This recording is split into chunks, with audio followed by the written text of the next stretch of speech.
Hi boys and girls, it's Miss Betts and I am here to read Chrysanthemum by Kevin Henkes. The day she was born was the happiest day in her parents' lives. She's perfect, said her mother. Absolutely, said her father. And she was. She was absolutely perfect.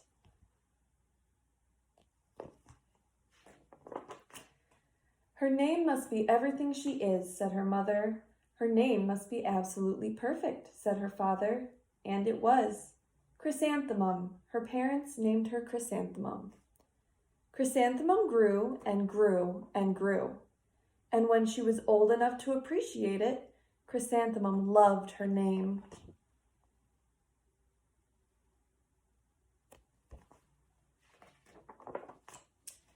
She loved the way it sounded when her mother woke her up. She loved the way it sounded when her father called her for dinner. And she loved the way it sounded when she whispered it to herself in the bathroom mirror. Chrysanthemum, chrysanthemum, chrysanthemum. Chrysanthemum loved the way her name looked when it was written with ink on an envelope.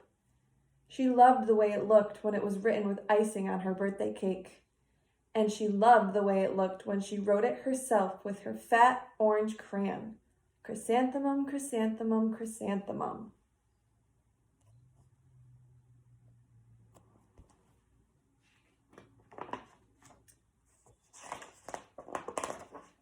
Chrysanthemum thought her name was absolutely perfect. And then she started school. On the first day, Chrysanthemum wore her sunniest dress and her brightest smile. She ran all the way. Hooray, said Chrysanthemum, school! But when Mrs. Chud took roll call, everyone giggled upon hearing Chrysanthemum's name.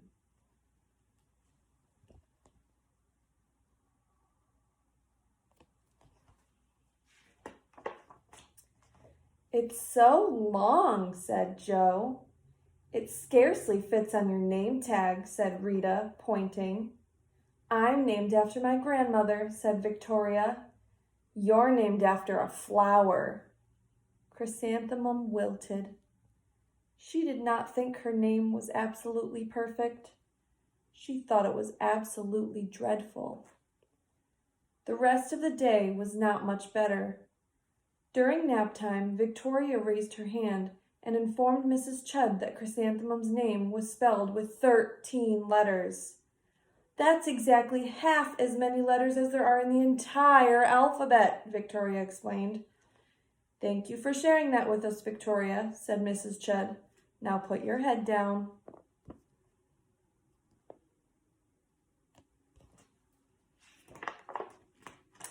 If I had a name like yours, I'd change it, Victoria said as the students lined up to go home. I wish I could, thought Chrysanthemum miserably. Welcome home, said her mother. Welcome home, said her father. School is no place for me, said Chrysanthemum. My name is too long. It scarcely fits on my name tag, and I'm named after a flower. Oh, pish, said her mother. Your name is beautiful. And precious and priceless and fascinating and winsome, said her father. It's everything you are, said her mother. Absolutely perfect, said her father.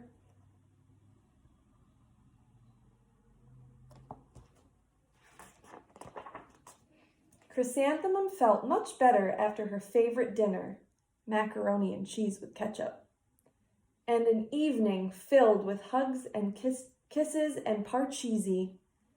That night, Chrysanthemum dreamed that her name was Jane.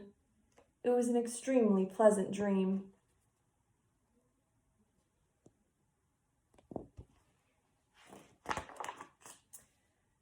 The next morning, Chrysanthemum wore her most comfortable jumper. She walked to school as slowly as she could. She dragged her feet in the dirt. Chrysanthemum, chrysanthemum, chrysanthemum, she wrote. She even looks like a flower, said Victoria as Chrysanthemum entered the playground. Let's pick her, said Rita, pointing. Let's smell her, said Joe. Chrysanthemum wilted. She did not think her name was absolutely perfect. She thought it was absolutely dreadful.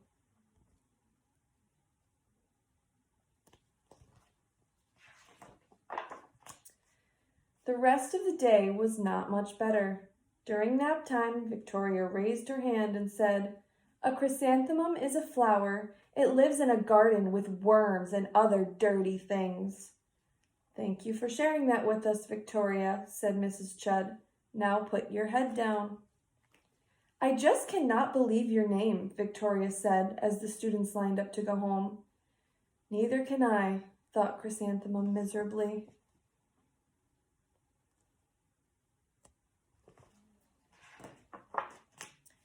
"Welcome home," said her mother. "Welcome home," said her father. "School is no place for me," said Chrysanthemum.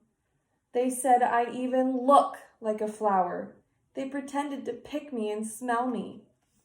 "Oh, pish," said her mother. "They're just jealous and envious and begrudging and discontented and jaundiced," said her father.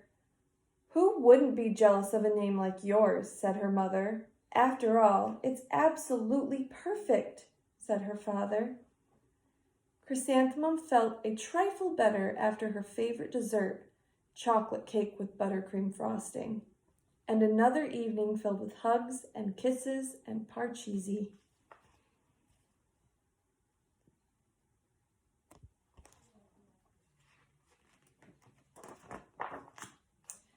That night, Chrysanthemum dreamed that she really was a chrysanthemum. She sprouted leaves and petals.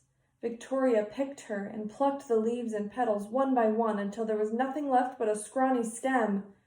It was the worst nightmare of Chrysanthemum's life. Chrysanthemum wore her outfit with 7 pockets the next morning. She loaded the pockets with her most prized possessions and her good luck charms. Chrysanthemum took the longest route possible to school. She stopped and stared at each and every flower. "Chrysanthemum, chrysanthemum, chrysanthemum," the flowers seemed to say.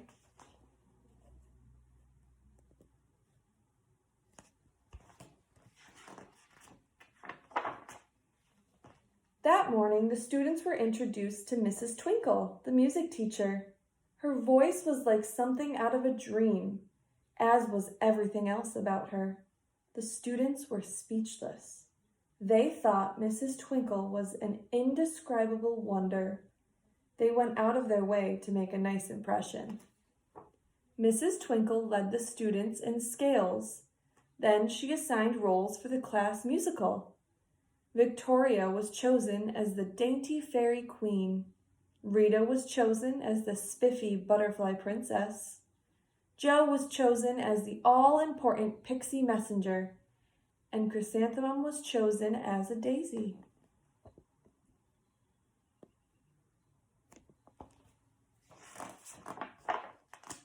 "Chrysanthemum's a daisy! Chrysanthemum's a daisy!" Jo, Rita, and Victoria chanted, thinking it was wildly funny. Chrysanthemum wilted. She did not think her name was absolutely perfect. She thought it was absolutely dreadful. "What's so humorous?" said Mrs. Twinkle. "Chrysanthemum," was the answer. "Her name is so long," said Jo. "It scarcely fits on her name tag," said Rita, pointing. "I'm named after my grandmother," said Victoria. "She's named after a flower."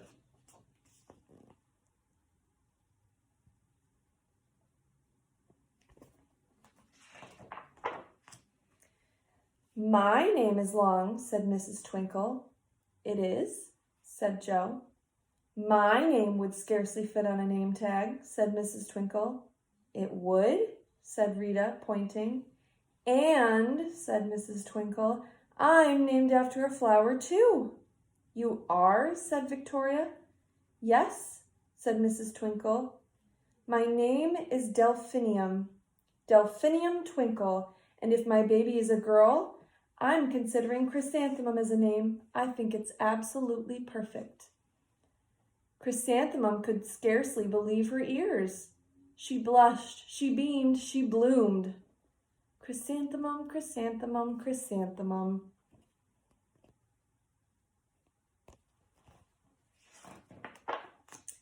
Joe, Rita, and Victoria looked at Chrysanthemum longingly. Call me Marigold, said Joe. I'm Carnation, said Rita, pointing. My name is Lily of the Valley, said Victoria. Chrysanthemum did not think her name was absolutely perfect. She knew it.